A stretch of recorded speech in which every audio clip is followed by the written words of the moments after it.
오늘은 이제 이 버가모 교회를 좀 생각해 보겠어요. 버가모 교회. 근데 버가모 교회가 어느 곳에 있느냐? 보면은 우리가 이제 첫날 에베소 교회를 공부했습니다. 그렇죠? 그 다음에 지난주 수요일 날 우리 서문화 교회를 공부했습니다. 그래서 버가모 교회는 이 서문화 교회에서 약 100km 정도 북쪽에 있습니다. 그래서 버가모 교회가 있고, 그 다음에 제일 높죠. 7개 중에서 버가모, 두아디라, 사데, 그 다음에 빌라델피아, 라우디게아 이렇게 이제 되겠습니다. 그 제일 북쪽에 있다는 것은 그만큼 이스탄불하고 가깝다는 얘기입니다. 그래서 이제 버가모 교회를 우리가 좀 살펴볼 텐데, 사실은 버가모란 도시는 이 알렉산더 대왕에 의해서 이 버가모가 생겨졌고 헬라 나라죠. 근데 아시다시피 알렉산더 대왕이 그 프린트물이 좀 잘못 나왔는데 주전 356년에 태어나서 323년에 세상을 떠났습니다. 그래서 우리 예수님처럼 33세를 살았어요. 그 다음에 이 버가모라는 도시가 이 헬라 지배로 있다가 이 아달라스라는 왕 때 그 나라를 갖다 통째로 그냥 로마에다가 줘버렸어요. 로마에게. 그래서 로마는 이 나라가 자기한테 이제 저절로 들어와서 너무 고맙게 생각해서 소아시아 지역에 지금 에베소, 서머나, 버가모, 두아디라, 사데 뭐 이렇게 쭉 그 소아시아 지역에 수도로 삼았습니다. 그러면서 버가모라는 도시는 굉장히 활발하게 발전하는 도시였습니다. 버가모 도시에 몇 가지 특징이 있는데, 첫째 특징은 뭐냐면은 황제 숭배가 강했던 도시가 버가모입니다. 그래서 제가 지난주에 그림을 보여줬는데, 첫째 아우구스투스의 이 황제 신전이 있었고, 두 번째는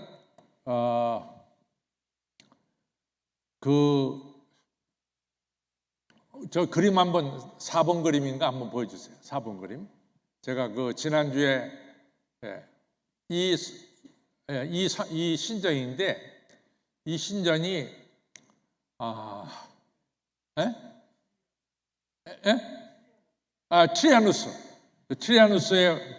트라이아누스의 황제입니다. 트라이아누스.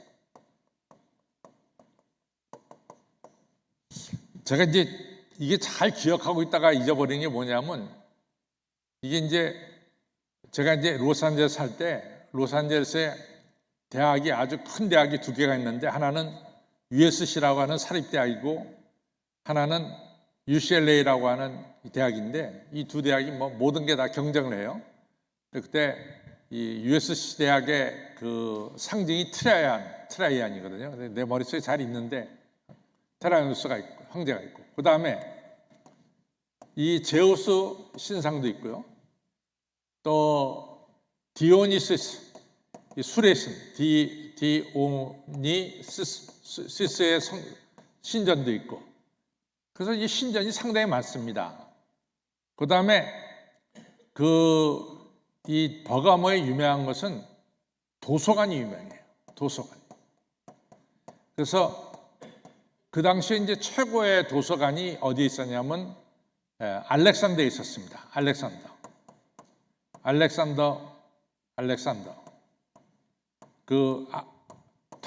이 이집트의 북단에 알렉산더가 있잖아요. 거기에 최고의 도서관이 있었고, 이게 넘버 원이라면 넘버 투가 이 페르가모에 있는 이 버가모에 있는 도서관이었습니다. 근데 이제 아시다시피 알렉산더에 있는 도서관이 이제 크게 될 수밖에 없는 이유가 뭐냐면, 우리가 이집트에서 파피루스가 나오잖아요. 파피루스. 갈대를 말려가서 파피루스. 그래서 파피루스에 글을 써가지고 책을 만들어서 이제 알렉산드리아에 있는 그 도서관에 책을 만들었는데, 이게 알렉산드리아에 있는 도서관 못지않게 이 버가모 도서관이 막 커지니까 이 이집트란 나라가 이쪽으로, 이 버가모 쪽으로 파피루스 수출을 금해요. 그러니까 파피루스가 이 버가모에 들어오지 못하니까 할 수 없이 책을 만들어야 하는데 책을 만들 종이가 없으니까 그때 이제 이 버가모에서 발견한 게 뭐냐면 양 가죽을 갖다가 늘리고 그다음 표백을 한 뒤에 그다음에 여기다가 글을 쓰기 시작했습니다. 그래서 양피지라고 그러죠. 양피지. 우리가 양피지에 글을 썼다. 양피지. 그다음에 이거 갖다가 영어로는 우리가 파치멘트라고 해가지고 양피지라고 말합니다. 그래서 그 양의 가죽을 아주 잘 다스리는 곳이 어디냐면은 바로 버가모예요. 그래서 버가모의 이름을 따서 요즘에 나오는 그 가죽을 잘 다루는 페르가모라는 게 바로 여기서 출발했습니다. 그래서 양피지를 잘 다루고. 그 다음에 이제 다섯 번째가 유명한 뭐냐면 내가 이 이름이 어려운데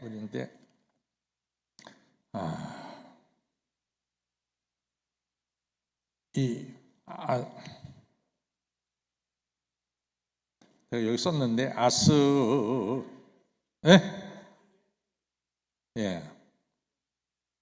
두 번째 장에 있어요. 두 번째 장에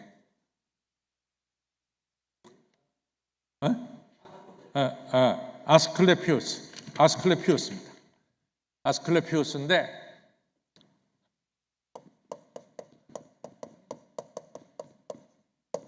이 아스클레피우스가 유명한 의사고 또 거기에 병원이 있습니다. 그래서 이제 아스클레피우스의 몇 가지 이제 그림이 있는데 그 좀 보여주시죠. 그림을. 아스클레피우스. 이게 아스클레피우스로 가는 길이에요.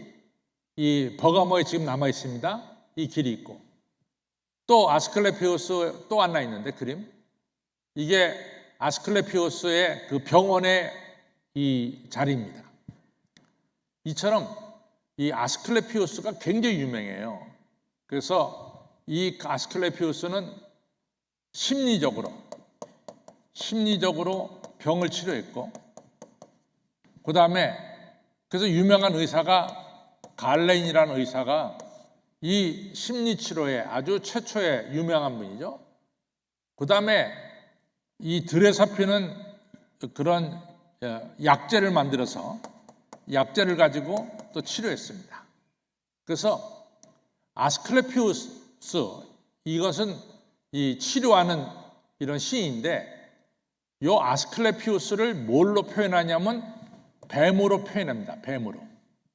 그래서 여러분들 유럽에 가면은 그 응급차에 이 뱀이 그려져 있는 걸 보게 됩니다. 근데 이제 그게 이제 모세가 세운 이 기둥에 뱀을 달린 거와 또 아스클레피우스가 이 상징하는 뱀과 거의 이제 겹쳐지는데, 하여튼 유럽에는 병원을 상징하고 응급차를 상징할 때 이 뱀을 그려놓는 경우가 있어요.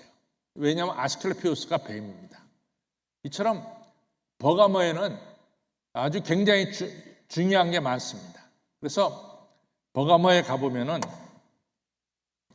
옆에 강이 흐르고 이렇게 언덕으로 가면서 둥그렇게 원형의 언덕이 있어요.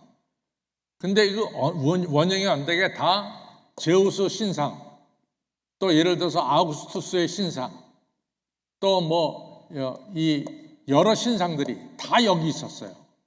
그래서 이걸 갖다가 뭐라고 말하냐면 사단의 위다, 사단의 위다 이렇게 이제 성경은 말하고 있어요. 쭉 여기 데려와서 사람들에게 절을 시키고 우상 숭배를 시켰단 말이죠. 그걸 안 하면은 죽였습니다. 근데 참 이 버가모라는 도시가 굉장히 큰데 여기 엄청난 옛날 유적들이 참 많이 있었는데 이 유적들이 독일 사람들이 다 가져가 버렸어요. 독일 사람들이. 그래서 여기에 있는 유적보다는 독일 베를린에 있는 유적이 더 많아요. 그래서 여러분들이 베를린에 가면은 페르가모 박물관이 있습니다. 페르가모.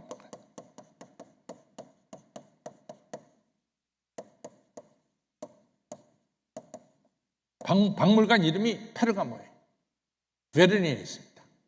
그리고 제가 여기 갔을 때가 아마 10년도 훨씬 넘었을 텐데 그때 입장료가 한 50유로였어요. 그러니까 굉장히 큰 돈이었죠, 그 당시에. 지금 훨씬 더 많을 겁니다. 그런데 제가 꼭 페르가모 박물관에 여러분들에게 가라고 이렇게 강력하게 추천하는 것은 버가모에 가서 있었던 그 사단의 위에 있었던 모든 신전의 건물들을 페르가모, 이 독일 사람들이 베를린에 다 가져와서 페르가모 박물관에 다 갖다 놨어요. 그래서 여기 가면 오히려 더 잘 보여요. 그다음에 더 중요한 건 뭐냐면 저는 사실은 늘 궁금한 게 니누에였습니다. 니누에라고 하는 엄청난 도시가 이 아시리아 수도의 니누에인데 이 도시가 7대 불가사의 중에 하나잖아요. 니누에는 공중 정원이 있고 도대체 어떻게 생겼을까? 아시리아라는 나라가 북이스라엘도 점령하고 또 남유다도 상당히 영향을 산헤립이 미쳤잖아요. 궁금한데 바로 페르가모 박물관에 가면은 니누의 이 도시 모양을 그대로 만들어놨어요. 그래서 거기 들어가면 제가 이제 성경을 읽던 이런 지식들을 다시 한번 확인할 수 있는 그런 데가 바로 베를린에 있는 페르가모 박물관입니다. 그래서 이러한 버가모라고 하는 도시는 그 당시에 엄청나게 큰 도시였다. 기본적으로 엄청나게 큰 도시였다. 이렇게 기억하시면 되겠습니다. 그러면서 오늘 이제 본문으로 좀 들어가 보겠어요. 오늘 본문으로 들어가면은 첫째는 2장 이제 12절에 보면은 버가모 교회 사자에게 편지하기를 좌우에 날성검을 가진 이가 가라사대 할 때 우리가 지금 항상 에베소 교회를 이야기할 때는 우리 예수님을 뭐라고 표현했죠? 에베소 교회 할 때 1절에 보면 오른손에 7뼈를 붙잡고 7 금초대 사이에 다니시니가 가라사대 그랬어요. 그래서 에베소 교회가 다시 첫사랑을 회복하지 아니하면은 어떻게 한다 그랬어요? 그 교회를 없애버리겠다. 그러니까 7 금손에 가지고 있는 교회 예수님께서 없애버리겠다. 그 다음에 두 번째로 우리가 서머나 교회를 이야기할 때 뭐라고 말씀합니까? 처음이요 나중이요 죽었다가 살아나신 이가 가라사대. 그래서 예수님을 죽었다가 살아나신 예수님으로 표현하면서 그 서머나 교회가 버가모 교회보다 더하면 더했지 우상 숭배가 강하지 않았습니까? 그래서 거기서 순교하는 사람이 많았어요. 그래서 우상 숭배를 죽기까지 죽도록 충성해라. 그래야만 내가 너에게 생명의 멸류관을 주리라. 그러니까 제가 처음에 예수님을 재림의 주님을 소개하는 것이 그 교회와 상당히 연관이 있다. 이런 말씀을 에베소 교회 때도 제가 말씀드렸고 또 두 번째 우리가 살펴볼 때 서머나 교회 때도 말씀을 드렸어요. 지금 세 번째는 이제 버가모 교회인데 예수님께서 좌우에 낯선검을 가진 이가 낯선검을 가진 이가 그러면은 예수님께서 낯선검을 가지고 어떻게 합니까? 낯선검을 가지고 원수를 무찌르시고 그 다음에 낯선검을 가지고 심판하신다는 거예요. 그래서 이제 요 내용이 이제 오늘 우리가 살펴보는 버가모교에서 나오고 있습니다. 이 내용이. 자, 그럼 또 넘어가죠. 두 번째로 우리가 보면은 이제 칭찬이 나옵니다. 내가 어디 사는 것을 내가 어디 사는 것을 내가 아노니 거기는 사단의 위가 있는데라. 제가 그랬죠. 사단의 위가 뭐라고? 언덕에 원통으로 했어요. 언덕이 이렇게 원으로 되어 있거든요. 근데 원으로 된 언덕에 다 신전들이 있었어요. 신전들. 그 다음에 둘러가면서 신전이 있고 가운데 이제 광장 같은 게 있겠죠. 그래서 그 광장으로 끌고 와가지고 사람들에게 강제로 거기 있는 우상들 또는 황제 신전에 강제로 숭배하도록 했습니다. 숭배하지 않을 경우에는 거기서 그 광장에서 처형하는 이런 무서운 것이 바로 사단의 위. 아주 사단의 위라고 하는 것은 뭐라 그럴까? 굉장히 강력하다. 사단의 위가. 이 언덕에 있는 원통으로 되어 있는 여기에 있는 모든 신전들, 여기 광장이 있는데 이 굉장히 사단의 힘이 강한 것이 바로 사단의 위다. 이렇게 표현하고 있죠. 그래서 사단의 위 이렇게 말씀하고 있습니다. 그 다음에 13절에 내가 어디 사는 것을 내가 아노니 너 우상 숭배, 우상들이 많고 또 황제 숭배가 가득한 사단의 위가 있는데라. 내가 내 이름을 굳게 잡아서, 그러니까 예수님의 이름을 굳게 잡아서 신앙을 지켰다 이거죠. 그 다음에 내 충성된 증인 안디바가 너희 가운데 사단이 거하는 사단 위의 곳에서 아까 제가 그랬죠. 그 광장에서 죽임을 당할 때에도 나를 믿는 믿음을 저버리지 아니하였다. 이렇게 말씀하고 있어요. 근데 이제 일곱 교회 이야기를 하면서 많은 사람들의 순교가 당연히 일어났겠죠. 많은 사람의 순교가. 근데 유일하게 이 순교자의 이름이 나온 것은 버가모교의 안디바예요. 유일합니다. 그래서 버가모교의 안디바가 일곱 교회를 우리가 살펴보면서 많은 사람들, 서만학교에서도 많이 죽었죠. 폴리캅도 순교당하고.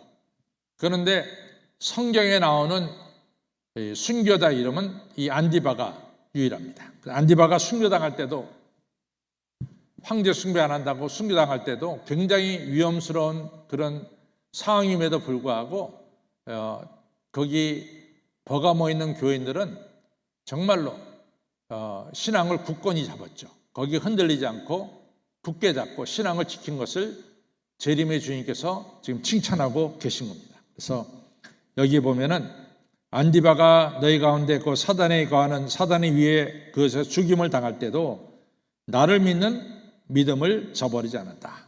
환난과 핍박 속에서도 신앙을 지켰다. 이것이 이제 칭찬입니다. 환난과 핍박 속에서도 신앙을 지켰다. 이거 칭찬입니다.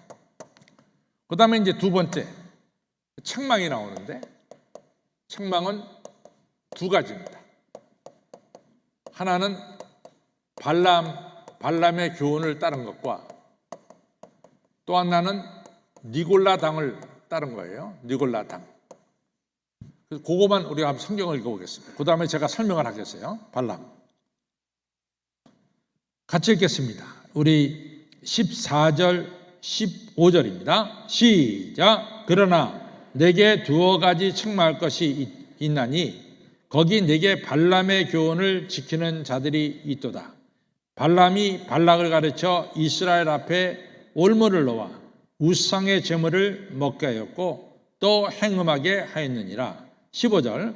이와 같이 내게도 니골라 당의 교훈을 지키는 자들이 있도다. 이렇게 두 가지. 하나는 발람이고 하나는 니골라 당이에요. 발람은 민수기 21장부터 25장에 자세히 나오고 있습니다. 우리가 아는 대로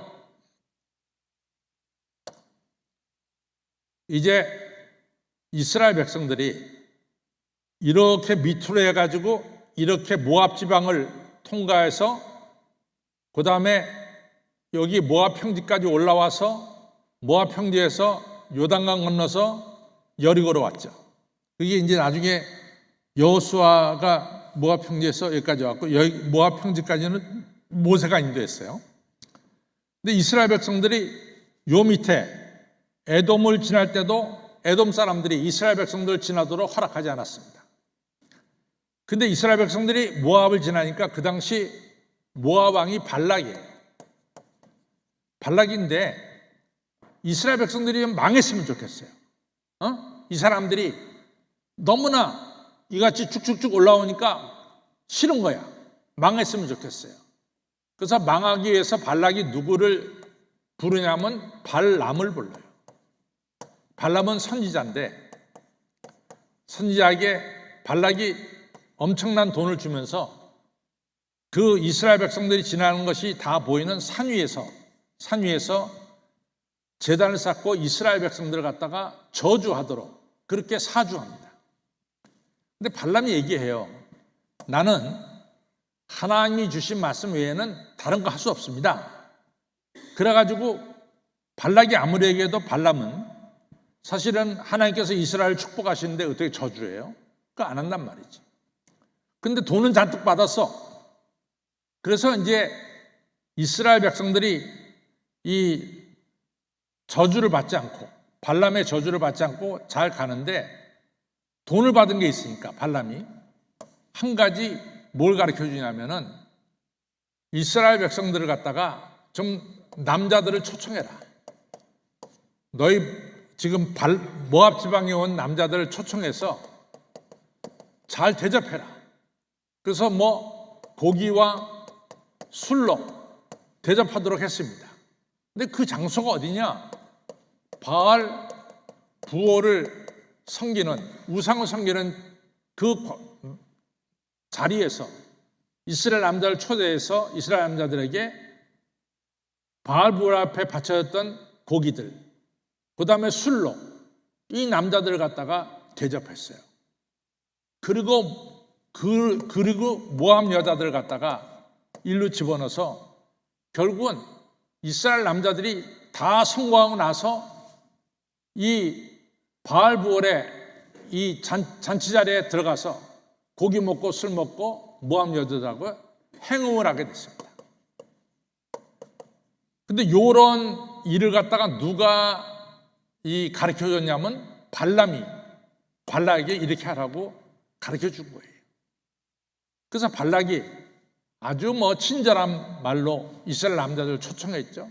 그러면서 고기 술 대접했죠. 그 다음에 모압 여자들 집어넣었죠. 행음. 이래서 2만 4천 명이 연병으로 죽습니다. 그러면 발람의 교훈이라는 건 뭐냐? 이스라엘 백성들로 하여금 뭐요? 죄짓게 만든 거야. 육체적인 쾌락을 주면서 죄짓게 만든 거라고. 그래서 우리가 발람의 교훈은 뭐냐? 육체적인 쾌락을 통해서 죄짓게 만든 겁니다. 거기에 따르지 말아라. 그 다음 니골라당. 제가 지난주에 서머나 교회를 얘기하면서 니골라당을 얘기했어요. 니골라당의 특징이 뭐죠? 니골라당. 지난주에 서머나 교회를 하면서 왜냐하면 서머나 교회 니골라당 얘기가 나왔거든. 이 영지주의자다. 니골라당은 영지주의자. 영지주의자는 영과 뭐요? 육을 분리시키죠. 육이 무슨 짓을 하든 영하고는 관계없어. 그래서 여기에서 에피쿠리스가 나왔고 쾌락주의가 나왔습니다. 전부 다 순수한 신앙을 갖다가 멍들게 만드는, 순수한 신앙을 멍들게 만드는 그러한 잘못된 것이 바로 니골라당입니다. 그런데 이 버가모 교회에 많지는 않지만은 여러 명이 이 발람의 교훈을 따르는 자도 있었고 니골라당의 교훈을 지키는 자들도 있었습니다. 그걸 갖다 책망한 거예요. 그 다음에 이제 결론이죠. 16절 17절을 보겠습니다. 시작. 그러므로 회개하라.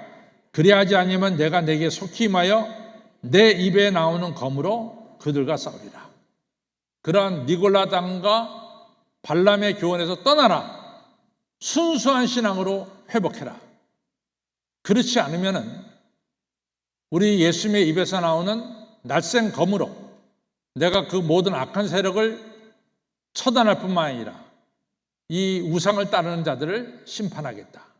그래서 발람이 어떻게 죽습니까? 발람이 결국은 심판받아 죽어요. 뭐로 죽을 것 같아요? 칼로 죽어요. 칼로 죽습니다.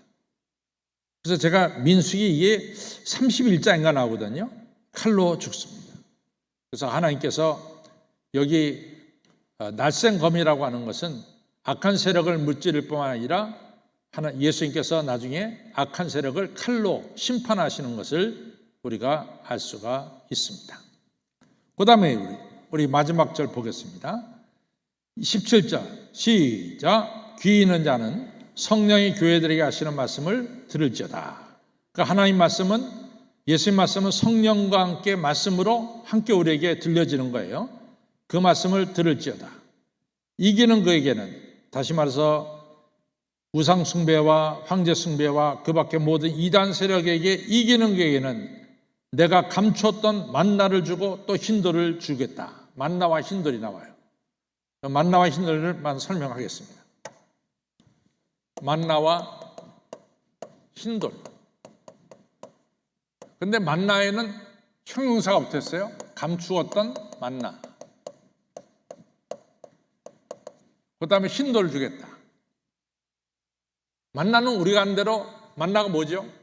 이스라엘 백성들이 광야 생활할 때 하나님께서 하늘에서 내려주신 하얀 떡이죠. 예? 하얀 떡가루죠. 또 만나면은 우리가 성찬식 때 쓰는 떡을 또 만나라고도 말하는 수도 있어요. 만나는 하늘에서 내려주는 양식입니다.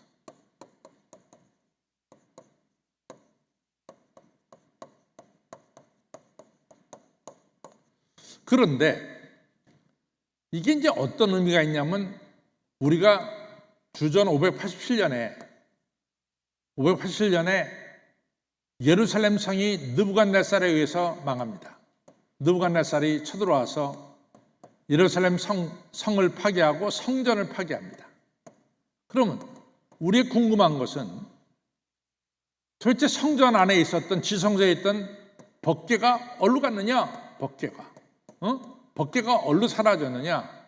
법궤도 다 타버렸는가? 뭐 이런 이야기가 나올 수 있겠죠. 근데 그때 법궤를, 이건 전설입니다. 그때 법궤를 예레미야가 이 법궤를 취해서 어느 산,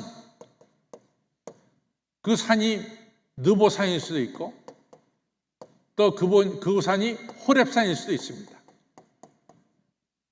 느보산 동굴에 갖다 이같이 감춰뒀다. 근데 재림의 예수님이 오시는 날 이 감춰뒀던 법궤가 다시 온다. 그때 그 법궤 안에는 뭐가 있어요? 만나가 든 항아리, 그 다음에 아론의 쌍난 지팡이. 그때 이제 감추었던 만나를 주겠다는 얘기는, 다시 말해서 재림의 주님이 오실 때 이제 재림의 주님이 주시는 하늘 양식을 먹게 된다, 이거죠. 두 번째로, 흰돌은 뭘까? 흰돌은 판사가 재판할 때 이 항아리에다가 판사가 이제 재판할 때 흰돌을 갖다 딱 던지면은 이 재판받는 사람은 무죄예요. 그때 흰돌을 사용했어요. 또 흰돌은 만나와 함께 하늘에서 내려졌다. 그래서 제사장이 입은 옷에는 여러 가지 보석이 붙어 있는데 그 보석에는 흰돌도 붙어 있다. 그럽니다. 그 다음에 이 신도는 또 뭘 의미하느냐? 우리가 아시다시피 계시록 21장, 22장에는 천국잔치가 벌어져요. 그러면 이 천국잔치에 초대받은 사람, 지금은 초대받은 사람들에게 우리가 초대장을 보냅니다. 초대장을 보내요. 근데 그 당시에 초대장이 없어. 그럼 누가 천국잔치에 참여하느냐? 바로 신도를 가진 자가 참여하는 신도. 신도는 초대장과 동시에 천국잔치에 참여하는 입장권이 되겠죠. 입장권. 신돌. 근데 그 신돌은 거기에 이름이 쓰여져 있어요. 거룩한 이름이 쓰여져 있어요. 바로 그 신도를, 만나와 신도를 이기는 자에게 주겠다. 이런 말씀이 되겠습니다. 그래서 다시 한번 제가 오늘 쭉 설명한 것을 머리에 넣으시고 한번 읽어보시면서 한번 다시 한번 되새기길 바랍니다. 12절부터 17절까지 읽겠습니다. 시작. 버가모 교회 사자에게 편지하기를 좌우에 낯선검을 가진 이가 가라사대 내가 어디 사는 것을 내가 아느니 거기는 사단의 위가 있는데라 내가 내 이름을 굳게 잡아서 내 충성된 증인 안디바가 너희 가운데 곧 사단이 거하는 곳에서 죽임을 당할 때 순교할 때도 나를 믿는 믿음을 저버리지 아니하였다. 칭찬입니다. 14절.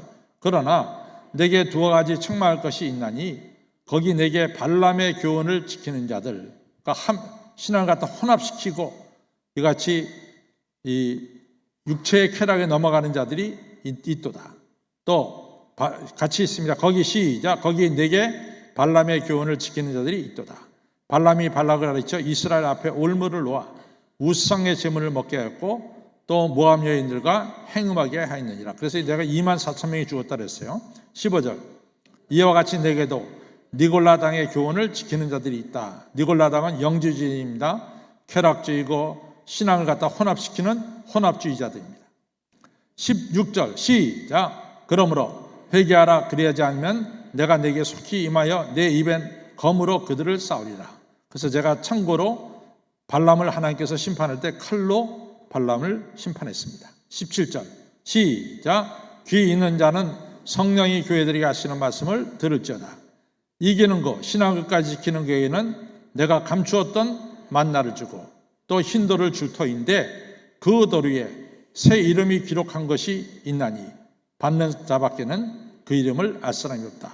흰돌은 천국잔치에 참여하는 초대권 또 입장권이 되는 것입니다. 우리 같이 결론을 갑니다. 결론 가겠습니다. 시작. 성도 여러분, 우리는 이단이 득실거리는 오늘의 상황 가운데 신앙생활을 하고 있습니다. 특별히 물질 만능주의와 편하게 사는 삶을 추구하는 시대에 살고 있습니다.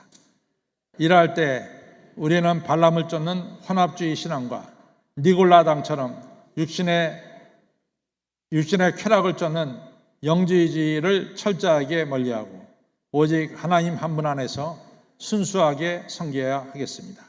그래서 순수한 신앙을 가진 자에게 주시는 감추었던 만나와 흰돌을 받아서 천국잔치에 참여하는 축복의 성도들이 되시기를 주님의 이름으로 축원합니다.